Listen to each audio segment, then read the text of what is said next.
Halo semuanya, hari ini kami akan menjelaskan mengenai application arsitektur. Nah, application arsitektur ini memiliki beberapa tujuan untuk dibuat. Yang terdapat dua tujuan. Yang pertama untuk mendukung bisnis arsitektur dan arsitektur vision, kemudian juga untuk mewujudkan request for architecture work dan mencapai harapan-harapan dari stakeholder. Selain itu juga mengidentifikasi kandidat dari roadmap berdasarkan hasil dari analisis kesenjangan antara keadaan aplikasi saat ini dengan yang ditargetkan. Nah, terdapat 9 langkah yaitu sebagai berikut. Tahap yang pertama yaitu memilih model referensi, sudut pandang, dan tools. Nah, dalam memilih model referensi, sudut pandang, dan tools, akan dilakukan validasi application principle yang diambil dari architecture principle. Kemudian juga melakukan pemilihan sumber daya dan sudut pandang yang sesuai dengan arsitektur aplikasi, mengidentifikasi metode dan tools yang siap digunakan untuk pengambilan, pemodelan, dan analisis aplikasi. Nah, dari tahap yang pertama ini akan dibagi-bagi menjadi beberapa tahapan kecil lainnya. Nah, step 1.1 yaitu menentukan pemodelan secara umum. Nah, untuk setiap viewpoint-nya akan dipilih model yang diperlukan untuk mendukung view spesifik. Nah, kita juga harus memastikan bahwa stakeholder atau pemangku kepentingannya dan masing-masing concern-nya telah terpenuhi. Selanjutnya, kita harus meningkatkan dekomposisi setiap enterprise-nya, yaitu bervariasi bergantung kepada goal, objektif, scope, dan juga tujuan dari arsitektur enterprise. Step 1.2 yaitu identifikasi katalog untuk application building blocks. Nah, katalog ini bersifatnya hierarki, serta kita harus menangkap dekomposisi dari entitas metamodel dan dekomposisi antara berbagai entitas terkait. Nah, katalog ini juga membentuk bahan dasar atau sebagai landasan untuk pengembangan matriks dan diagram, juga berfungsi sebagai komponen penting untuk mengatur kapabilitas bisnis dan juga IT-nya. Nah, contoh katalog yang bisa kita pertimbangkan itu ada dua. Contohnya misalnya application portfolio katalog ataupun interface katalog. Nah, ini merupakan contoh dari application portofolionya. Dari application portofolionya akan dibagi-bagi menjadi beberapa bagian. Yang bagian dari situ ada dari sisi, misalnya contohnya ada bagian dari sales, trading, kemudian operation, dan lain-lain. Nah, di bagian bawahnya itu merupakan bagian-bagian lainnya, dan kita akan memetakan terhadap portofolio itu misalnya high, medium, ataupun low dengan berbagai warna yang berbeda. Nah, selanjutnya itu tahap step 1.3 yaitu identifikasi matriks. Nah, matriks ini menunjukkan hubungan antar prosesnya dan juga mengidentifikasi raw materialnya untuk membuat berbagai sudut pandang.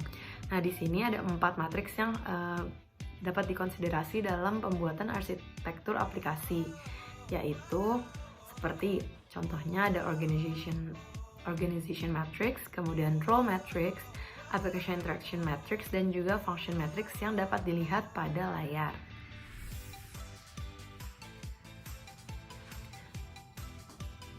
Nah, sekarang kita akan masuk ke step 1.4, yaitu kita harus mengidentifikasi diagram apa saja sih yang kita perlukan untuk membangun sebuah arsitektur aplikasi ini.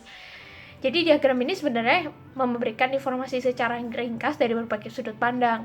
Nah, ada beberapa contoh sebenarnya dari application arsitektur ini, tapi kita cuma tuliskan beberapa aja. Yang pertama application and user location diagram, ada kedua yaitu application communication diagram, dan yang ketiga adalah software distribution diagram, dan yang keempat adalah application migration diagram. Berikut merupakan salah contoh-contohnya. Yang pertama kita bisa lihat di sini application and user location diagram. Ini gimana caranya kita bisa melihat gambaran tiap stakeholder ini bisa ngapain aja sih dalam aplikasi itu. Terus kemudian yang kedua itu application communication diagram. Di sini kita bisa melihat jalur komunikasi dalam satu aplikasi itu gimana sih dari satu fitur ke fitur yang lain seperti apa. Kemudian ini ada contoh juga software distribution diagram. Dan yang ada lagi juga application migration diagram. Nah, setelah itu kita masuk ke step selanjutnya, yaitu kita mengidentifikasi jenis kebutuhan apa aja sih yang kita perlukan untuk membangun sebuah arsitektur aplikasi ini. Nah, perlu diketahui bahwa kebutuhan yang diidentifikasi di sini itu harus berhubungan dengan domain aplikasi. Nah, ini juga dapat digunakan sebagai suatu input untuk arsitektur data dan teknologi juga. Nah, kesimpulannya sebenarnya kita harus menentukan kebutuhan apa saja sih yang diperlukan untuk membuat sebuah arsitektur aplikasi. Nah, kita lanjut ke step kedua, yaitu membuat deskripsi baseline application arsitektur. Yaitu kita membuat deskripsi bagaimana keadaan saat ini arsitektur aplikasi dari sebuah perusahaan. Nah, terserah kita mau mendefinisikannya sejauh apa, tapi jangan lupa juga kita harus mengidentifikasi application building blocks yang ada kalau misalkan ada di arsitektur repository. Dan jangan lupa juga kita harus menggunakan mode-mode yang kita pilih dari step 1. Kemudian yang selanjutnya kita membuat target application arsitektur. Nah, di sini kita juga harus mendeskripsikan sejauh mana yang mau kita inginkan. Nah, tujuannya kita mendeskripsikan target arsitektur itu atau target yang kita inginkan, arsitektur aplikasinya seperti apa, itu juga bisa mendukung arsitektur vision. Nah, sama seperti yang baseline, kita juga tidak boleh lupa untuk mengidentifikasi application building blocks-nya kalau ada di arsitektur repository. Dan gunakan juga pada mode-mode yang sudah kita ambil dari step 1. Oke, selanjutnya itu langkah keempat, yaitu membuat analisis tunjangan.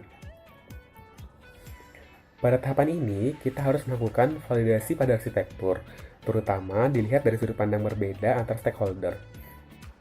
Kemudian, pastikan arsitektur mendukung tujuan, prinsip, dan batasan perusahaan.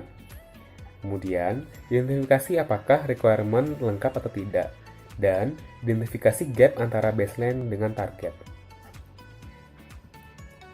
Berikut adalah contoh analisis kesenjangan menggunakan matriks. Selanjutnya, tahap kelima yaitu identifikasi kandidat roadmap. Pada tahapan ini, kita harus melakukan kembali validasi pada arsitektur, terutama dilihat dari sudut pandang berbeda antar stakeholder. Kemudian, roadmap dari aplikasinya dibutuhkan untuk memilih aktivitas prioritas di fase selanjutnya. Hasil dari langkah ini akan digunakan pada fase solution dan opportunities, yaitu ada di fase E. Tahap ke-6 yaitu menyelesaikan dampak. Pada tahapan ini, kita harus memahami implikasi aplikasi arsitektur secara umum. Berikut adalah pertanyaan-pertanyaan yang dapat digunakan untuk menanyai atau mempertanyakan dampak dari aplikasi arsitektur yang ada, yaitu apakah aplikasi arsitektur memberikan dampak pada arsitektur lain di luar skop, kemudian apakah ada perubahan terbaru di luar yang perlu dipertanggungjawabkan, dan apakah ada peluang untuk membagikan arsitektur ini kepada arsitektur lain di luar skop. Jawaban-jawaban dari pertanyaan ini akan digunakan untuk mengetahui dampak dari arsitektur aplikasi yang dimiliki oleh perusahaan.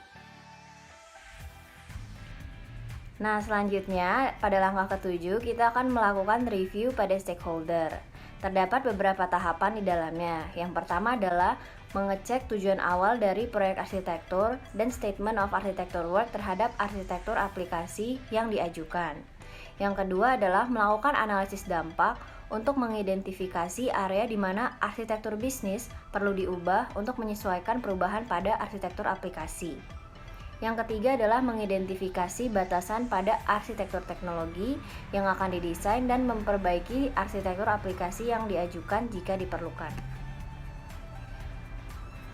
Pada langkah selanjutnya yaitu langkah finalisasi arsitektur, terdapat juga beberapa tahap dari setiap building block dan menggunakan ulang sebanyak mungkin model referensi dari repositori arsitektur.